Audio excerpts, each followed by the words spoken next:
Hai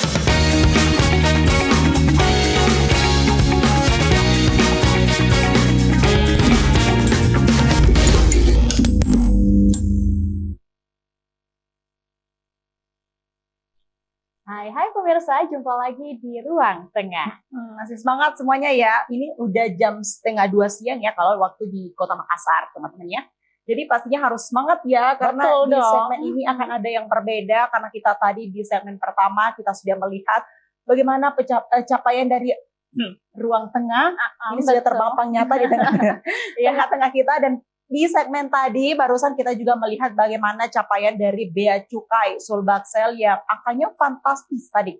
Untuk itu sekarang kita mau ngobrol yang pastinya santai tapi menginspirasi bersama langsung dengan perwakilan dari Bea Cukai. Keren banget nih, kita bisa menghadirkan ya perwakilan dari Bea Cukai. Langsung saja pemirsa kita undang Cahya Nugraha, Kepala Seksi Bimbingan Kepatuhan dan Hubungan Masyarakat BK Humas, Kantor Wilayah Direktorat Jenderal Bea dan Cukai Sulawesi Bagian Selatan. Wah, kita berdiri pemirsa.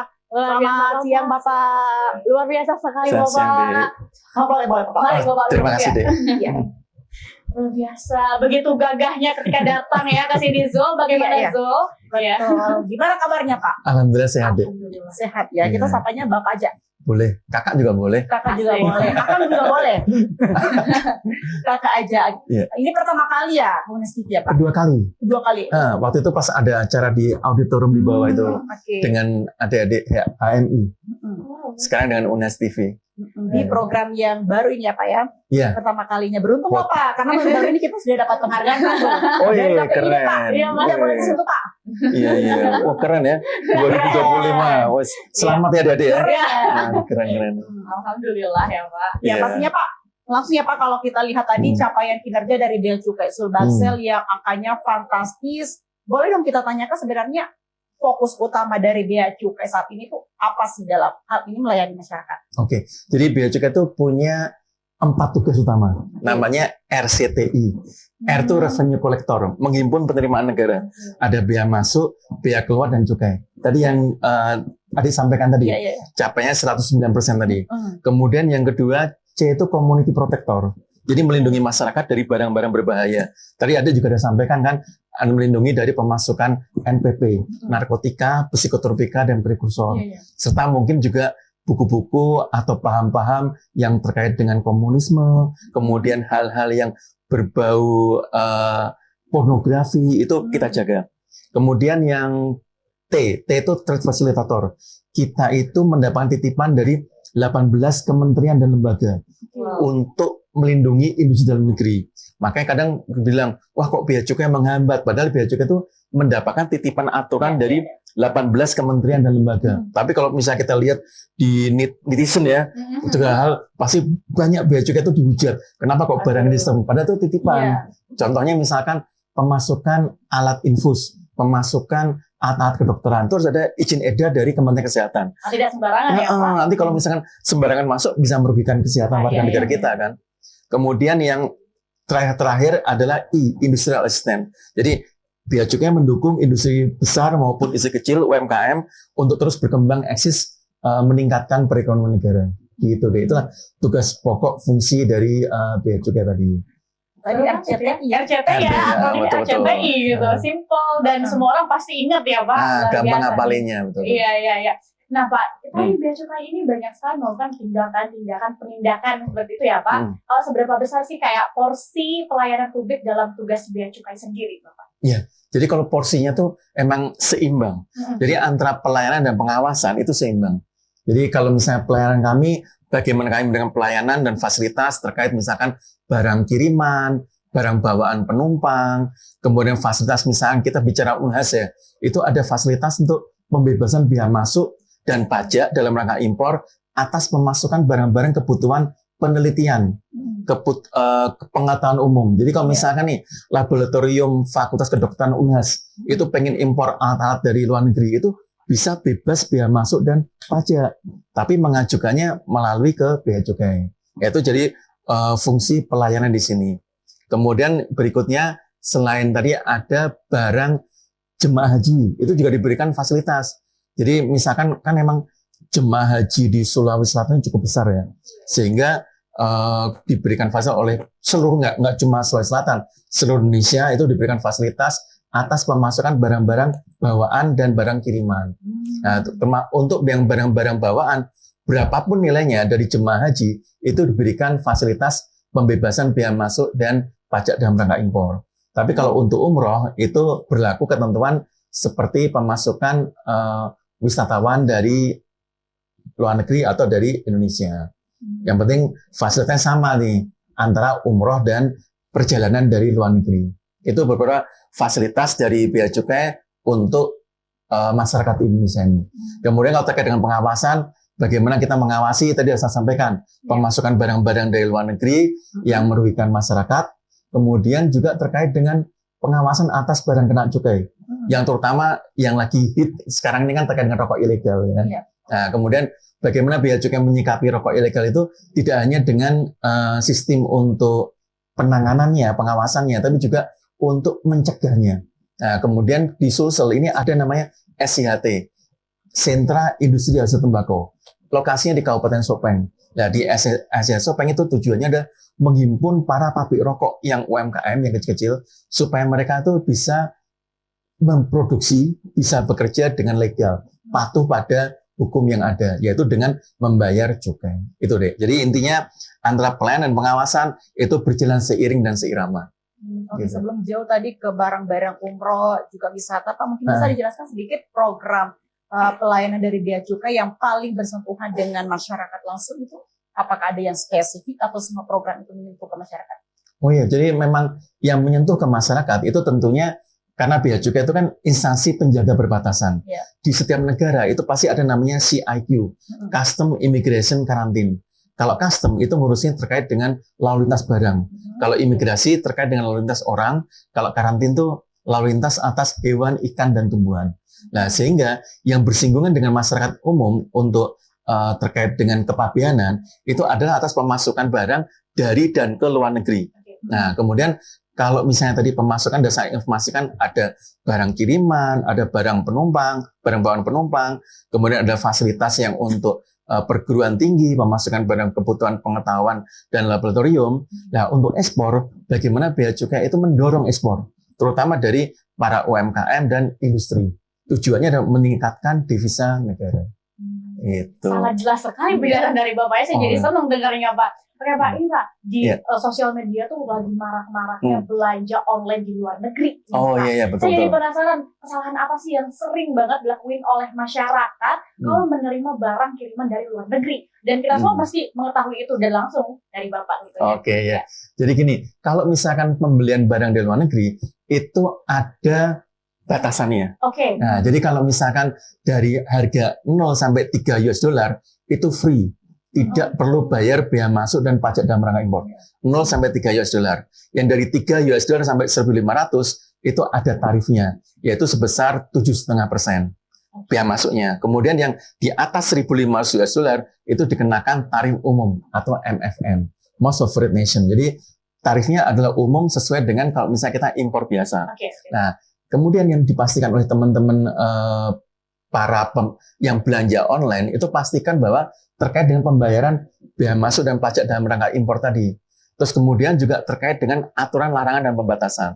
Tadi di awal saya informasikan tugas Trade Fasilitator. Kita mendapat titipan 18 kementerian dan lembaga. Nah, sehingga kalau misalkan nih ada pemasukan kayak semacam ada obat, ada makanan, kemudian dalam partai besar bukan untuk kebutuhan pribadi, termasuk adanya Jastip. Kan kita kenal adanya Jastip tuh, jasa titipan kan. Jasa titip itu untuk pemakaian, untuk dijual, bukan untuk pemakaian pribadi.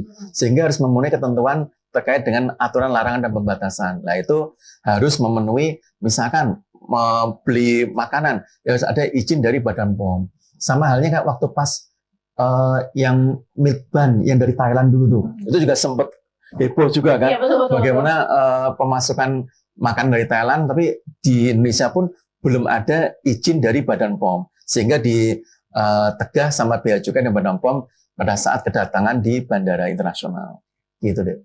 Oke, nah pada barang kiriman tadi Pak, itu yang diperiksa sebenarnya hal-hal utama apa saja yang bisa? Nah, yang pertama terkait dengan jenis barangnya, apakah dia itu terkena aturan larangan dan pembatasan. Contohnya tadi, kalau obat makanan harus ada izin dari Badan POM. Kalau misalnya produk-produk yang misalkan kesehatan, ada izin dari Kementerian Kesehatan. Kemudian, tapi ada perkecualian. Kalau misalnya untuk kepentingan pribadi, contohnya nih, warga masyarakat yang berobat ke Penang, kan banyak tuh Penang, industri rumah sakit di sana. Kemudian dia bawa obat-obatan untuk memakan sendiri. Itu dia dengan menunjukkan surat dokter bahwa dia itu membawa obat-obat itu untuk konsumsi pribadi, untuk pengobatan pribadi, itu tidak perlu dari izin Badan POM. Kayak gitu. Jadi memang pertama kita lihat peraturan mengenai larangan dan pembatasan terlebih dahulu. Setelah larangan pembatasan beres, kemudian kita terkait dengan harganya. Harganya kalau misalnya barang bawaan penumpang itu diberikan pembebasan 500 US dollar FOB. Tapi kalau misalkan yang tadi barang kiriman, tadi yang saya jelaskan di awal, 0 sampai 3 US dollar, 3 US dollar sampai 1.500 dan di atas 1.500. Kayak gitu deh. Jadi memang ada kategori tertentu ya Pak, dan ini merupakan literasi yang kita semua harus tahu teman-teman. Gak usah bingung, gak usah panik lagi. Tapi Pak, ini juga, ini ada temanku ceritanya Pak, kirim barang kirimannya itu tertahan. Dan apa yang harus dilakukan masyarakat supaya nggak panik? Karena temanku panik banget, barangnya tertahan Pak. Ya, betul-betul. Jadi gini, kalau barang tertahan itu juga harus hati-hati. Itu karena beberapa dijadikan sebagai modus penipuan. Nah, jadi ada yang ngaku nih sebagai petugas Bea Cukai, ngubungin si penerima barang bahwa barang Anda itu ditahan sama kami karena harus membayar tagihan bea masuk dan pajak. Kemudian nanti sampaikan nilainya tuh, misalkan 2 juta. Kemudian tolong ditransfer ke nomor rekening, tapi nomor rekening itu nomor rekening perorangan. Nah, padahal kalau tagihan ke Bea Cukai itu nanti ada namanya kode billing. Nah, ada kode billingnya, nanti bisa transfer lewat mobile banking, lewat ATM, kayak gitu kan. Jadi murni langsung masuk ke rekening kas negara. Nah, kalau misalkan ke nomor rekening perorangan itu dipastikan bahwa itu penipuan. Nah, kemudian juga petugas Bea Cukai tidak langsung menghubungi si penerima barang. Yang menghubungi itu adalah perusahaan jasa titipan. Nah, jadi perusahaan kiriman jasa titipan yang nanti akan menghubungi si penerima barang bahwa Anda nih, Anda terima barang dari sini, terus kemudian pastikan adik-adik harus minta namanya resinya, minta resi atau RW bill atau bukti pengiriman. Nah, kemudian dari bukti pengiriman itu nanti dibuka di aplikasi Bea Cukai. Ada namanya, adik-adik bisa download namanya mobile Bea Cukai. Kemudian dicek di beacukai.go.id barang kiriman. Dengan kita masukkan resinya, nanti keluar, oh posisi barang di mana sih? Posisi barang masih ada di pelabuhan. Posisi barang masih ada bisa di perusahaan. Bisa dilacak. Jadi kita ini bisa terdeteksi dengan transparan. Kalau misalkan dikasih nomor resi, tapi ternyata nomor resinya tidak bisa terdeteksi, nah itu ada 2 kemungkinan. Pertama palsu, yang kedua itu belum diinput oleh perusahaan jasa titipan. Nah itu harus lebih berhati-hati di situ, Dek. Berarti yang membuat teman kamu tadi panik itu takutnya penipuan ya? Bisa jadi kayak gitu ya, kayak gitu. Jadi boleh di-download tadi aplikasi mobile Bea Cukai. Mobile Bea Cukai nanti kalau misalnya klik di website garing barang kiriman, masukin gitu deh. Oke, Bapak tadi berbicara soal yang orang habis pulang dari umroh atau wisata, kira-kira biasanya barang apa saja yang sering bermasalah di bandara, Pak? Oke, jadi kalau misalkan pemasukan barang bawaan penumpang itu dibedakan 2. Ada namanya personal use, ada non personal use. Kalau personal use itu barang untuk kepentingan pribadi. Contohnya misalkan wajar dong kalau habis dari luar negeri kita beli baju ya kan, kita beli sweater, beli celana, terus kemudian beli sepatu, beli tasnya. Itu satu hal yang wajar. Itu keperluan pribadi. Itu diberikan pembebasan 500 US dollar. Jadi kalau misalkan harga barang semua tadi itu di bawah 500, dia free, nggak usah bayar ke negara. Tapi kalau misalnya harganya misalkan 750 US dollar, maka 750 dikurang 500, yang 250-nya itu yang dipungut bea masuk dan pajak dalam rangka impor. Itu cara ngitungnya gitu. Itu pemirsa ya. Dan itu ngitungnya Dek, itu juga bisa pakai mobile Bea Cukai, pakai aplikasi searching di App Store ya. Nanti mobile Bea Cukai, kemudian nanti bisa di-download, masukin barangnya, masukin harganya, nanti oh kira-kira saya harus bayar sekian sih kayak gitu. Jadi mudah banget lah kalau untuk aplikasi di Bea Cukai gitu. mudah, simple, ringkas ya Pak. Tinggal betul. di aplikasi Bea Cukai aja atau di web kita bisa cek semuanya, nggak perlu hitung-hitungan kasar langsung di tangan atau di kalkulator ya Pak. Luar biasa sekali. Pakai mobil Bea Cukai aja. Oke, ini Pak menindaklanjuti yang tadi Pak. Ini ada pertanyaan favorit anak muda nih. Beli HP-nya sering banget di luar negeri Pak. Dan gimana proses registrasi IMEI-nya sih Pak? Betul. Sip. Jadi gini, adik-adik kalau misalkan nih habis dari luar negeri, anggap aja mungkin dari Singapura gitu ya, berjalan langsung ke Makassar. Pada saat datang di Bandara Sultan Hasanuddin, pertama kali dilakukan adalah melakukan registrasi All Indonesia. Ya, All Indonesia itu aplikasi yang dilaksanakan oleh 4 kementerian lembaga. Ada Bea Cukai, ada imigrasi, ada karantina, ada kesehatan. Nah, kemudian setelah melakukan input di aplikasi All Indonesia, kemudian masuk ke counternya Bea Cukai. Di counter Bea Cukai melakukan pendaftaran IMEI. Nah, pendaftaran IMEI itu syaratnya hanya ada 3 macam aja. Yang pertama, tunjukkan paspornya. Setelah tunjukkan paspor, tunjukkan boarding pass-nya. Kemudian tentunya ya HP-nya itu sendiri. Dan HP ini singkatan kami yang lebih supaya menyeluruh itu namanya HKT. HKT itu singkatan dari handphone, komputer genggam, dan tablet. HKT inilah yang diberikan fasilitas. Contohnya adik bawa tablet. Tablet ini kan ada selulernya tuh. Itu juga bisa didaftarkan. Tapi maksimal hanya 2 buah. Per 1 orang maksimal 2 buah. Jadi misalkan adik bawa handphone sama 1 handphone sama 1 tablet, itu no problem. Tapi kalau misalkan bawa 2 handphone sama 1 tablet, yang 1 tabletnya itu tidak boleh masuk. Kayak gitu. Jadi tolong nanti ada di info juga nih. Kalau buat teman-teman yang pas mau berangkat ke luar negeri, ada yang pengen wisata, atau mungkin pengen umroh, atau bahkan mungkin lagi ada kunjungan dalam rangka pendidikan, beasiswa, segala macam, sampaikan itu. Maksimal hanya 2 aja. Kemudian, biaya layanannya itu gratis. Tidak ada biaya serupiah pun. Tapi kembali ke ketentuan awal bahwa setiap barang impor yang masuk ke Indonesia itu terutang bea masuk. Jadi yang wajib bayar adalah bea masuk dan pajak dalam rangka impornya.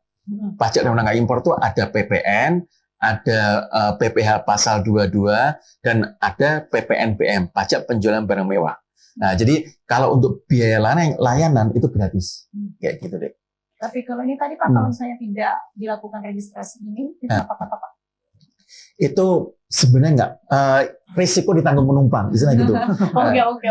Jadi kalau misalnya ada nih yang karena nanti bakal bayar bea masuk dan pajak dalam rangka impor kan, udah deh nggak usah didaftarin kayak gitu kan. Dia asal masih bisa dipakai gitu. Nah, akhirnya dia nggak daftarin ke Bea Cukai. Itu dalam jangka waktu 90 hari, kalau dia pakai kartu SIM seluler Indonesia, pasti akan diblokir oleh Komdigi. Jadi yang blokir bukan Bea Cukai, yang blokir adalah Komdigi, Kementerian Digital dan Informasi. Nah, gitu. Penasaran nih Pak, kalau misalnya Bea Cukai ini kita bisa registrasi sendiri nggak dan tanpa calo gitu Pak, kalau misalnya registrasi ke kantor gitu? Bisa deh, jadi emang sebaiknya semua itu dilakukan sendiri karena sangat simpel dan gampang. Nggak usah pakai calo, karena kalau namanya calo pasti kadang malah minta tambahan fee. Itu yang pertama. Yang kedua, nanti malah menjelekkan Bea Cukai. Oh, ini diminta pegawai Bea Cukai nih, diminta pegawai Bea Cukai. Istilahnya jadi memfitnah ke kami gitu kan. Nah, jadi janganlah, karena memang pada prinsipnya biaya layanan itu gratis kok kayak gitu. Dan gampang, nanti bisa pakai aplikasi pendaftaran mobile mobile Bea Cukai tadi. Terus kemudian langsung ke petugas Bea Cukai untuk diinput datanya. Kalau diinputnya kan harus benar-benar di hadapan petugas Bea Cukai. Mana sih paspornya, mana boarding pass-nya, benar nggak pemilik paspor nih Anda yang di depan kita gitu kan. Gitu deh. Ya bisa langsung datang ya ke kantornya sendiri, nggak perlu pakai calo, gas semua lancar, aman ya Pak. Terus kemudian saya tambahkan deh, jadi mungkin nih pada saat datang dari luar negeri kan capek ya, capek kemudian nanti deh nggak usah daftar ke Bea Cukai yang ada di bandara. Terus kemudian keesokan harinya itu nggak boleh lagi ke Bea Cukai di bandara, bolehnya ke kantor Bea Cukai yang ada di Pelabuhan Soekarno-Hatta. Yang di Jalan Nusantara tuh kan. Nah, itu di sana ada kantor Bea Cukai Makassar. Nah, melakukan pendaftaran IMEI di sana. Nah, tapi kalau melakukan pendaftaran IMEI di kantor Bea Cukai Makassar di Jalan Nusantara itu tidak dapat fasilitas pembebasan 500 US dollar. Jadi misalkan nih harga handphonenya itu 400, nanti 400-nya dipungut bea masuk dan pajak.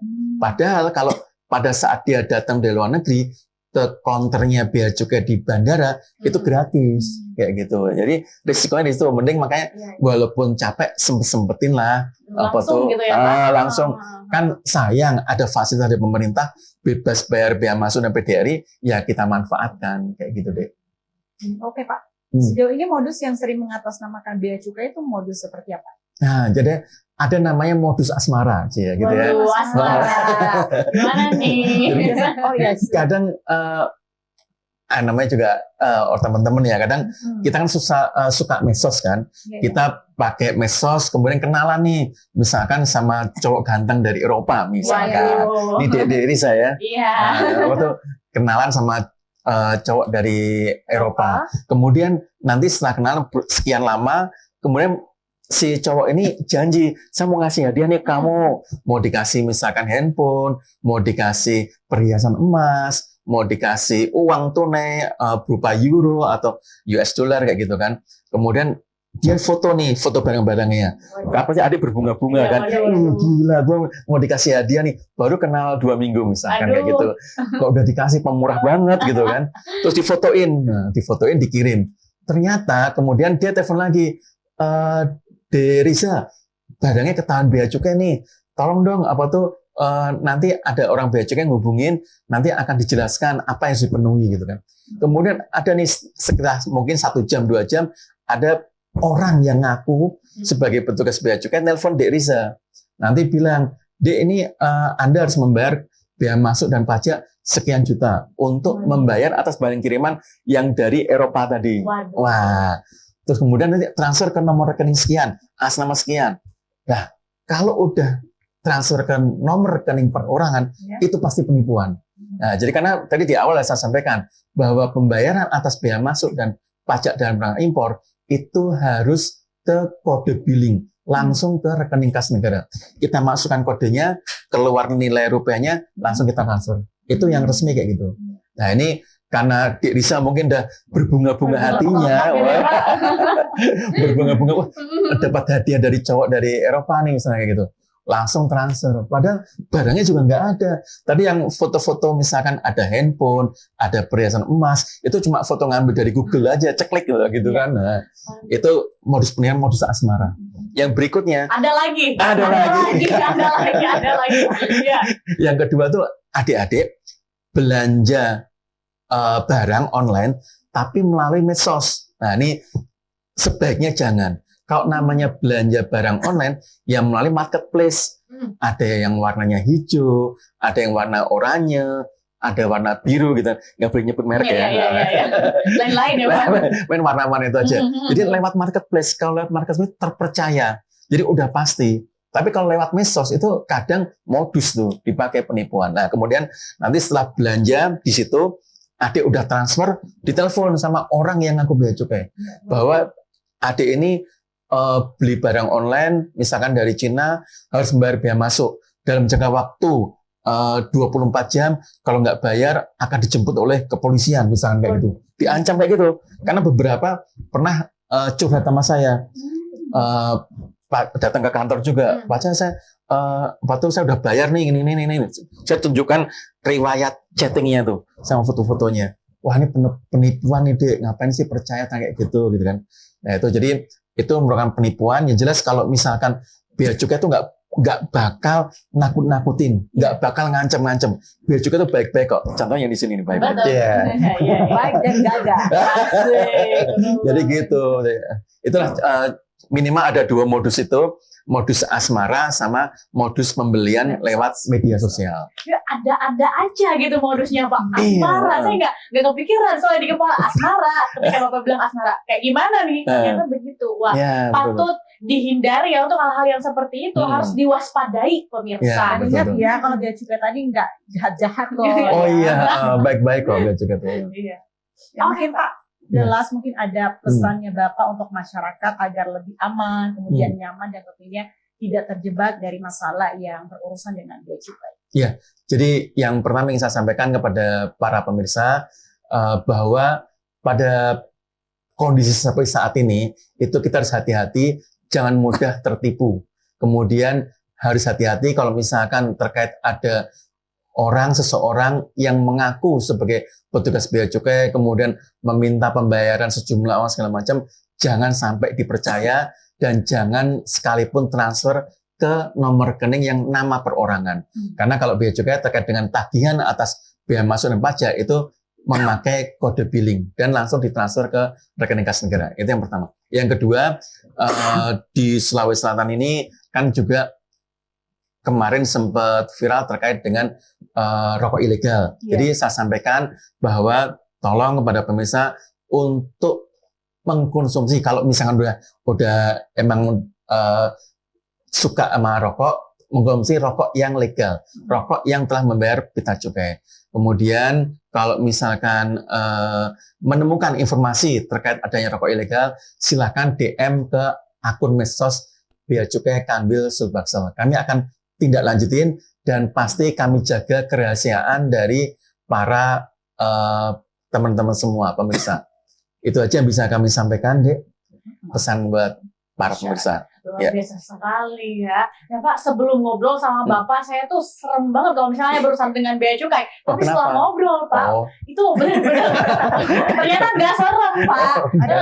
Iya, asal kita tahu aturannya yang tadi udah disebutin secara rinci oleh Bapak. Iya betul sekali. Mulai dari barang kiriman, kemudian barang bawaan umroh sampai pada beli HP di luar negeri. Iya, betul.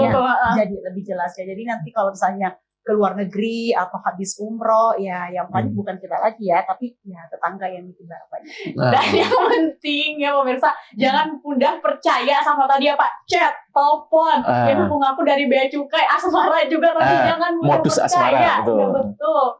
Betul, dan tentunya Bea Cukai juga tidak minta transfer dadakan dan juga betul. Nomornya ya nomor bukan pribadi ya Pak ya. Iya betul deh. Apalagi kalau pakai ngancem. Bea Cukai itu orangnya baik. Iya betul. Ada ngancem-ngancem. Nah, untuk itu terima kasih ya Bapak ya atas waktunya. Tapi sebelum itu pemirsa, seperti di awal tadi Pak, sebelum Bapak hadir, saya sampaikan kalau misalnya ada kabar bahagia tadi yang ini. Oh iya betul, juara nih penghargaan. Iya. Lihat pemirsa, keren nih, selamat ya buat Tugas TV. Terima kasih. Program Tengah. Ya, dan tentunya kabar sedihnya ya karena Pak, di sampingnya Bapak itu ini merupakan hari terakhirnya dia di programnya Utama. Jadi karena beruntung juga Pak, karena dia mau pindah ke Kolombia. Jadi tadi kita orang pulang kampung bawa oleh-oleh itu nggak ribet lagi karena dia udah paham. Selamat ya, luar biasa. Ya, jadi mungkin kalau misalnya kalian sedia, mungkin kamu ada sepatah kata untuk pemirsa, mungkin pertemuan ini bukan yang terakhir ya, tapi kamu mau ke Kolombia juga. Kolombia, ya ini luar biasa banget ya teman-teman pemirsa Ruang Tengah yang nonton setia Unhas TV. Kalian tuh pemirsa yang keren-keren banget karena selalu senantiasa ya menantikan program-program kita, apalagi Ruang Tengah bersama saya dan Zul. Dan ini bukan pertemuan yang dibuat menyedihkan enggak ya. Terima kasih banget karena kalian udah setia aja gitu buat kami semua. Nah itu, dan terima kasih buat teman-teman di balik layar Unhas TV Ruang Tengah khususnya ya. Terima kasih banget, keren banget kalian. Kayak gitu aja sih Zul. Soalnya saya mau ke Kolombia. Tadi Kolombia ya, tiba-tiba banget Kolombia. 5 koper loh. Aduh. Boleh Pak kalau 5 koper Pak? Boleh aja. Boleh. Tapi nanti kalau misalnya melebihi 500 jadi pungut biaya masuk aja. Iya. Sesuai aturan ya. Sesuai aturan tetap. Ya, tentunya mungkin ini juga roadshow yang mungkin jadi momen akan kami ingat ya bersama dengan Tentu saja. Tentu saja. Dan tentunya pemirsa, walaupun Rizal sudah berpamitan untuk ke Kolombia secara waktu ya, pastinya tetap follow up Ruang Tengah setiap hari Kamis pukul 13 waktu Indonesia Tengah, karena ini merupakan program santai tapi juga berinspirasi karena masih ada saya. Untuk itu siang hari ini silakan lanjut aktivitas Anda. Saya Zul dan tentunya Saya Riza. Pamit undur diri ya. Sampai jumpa.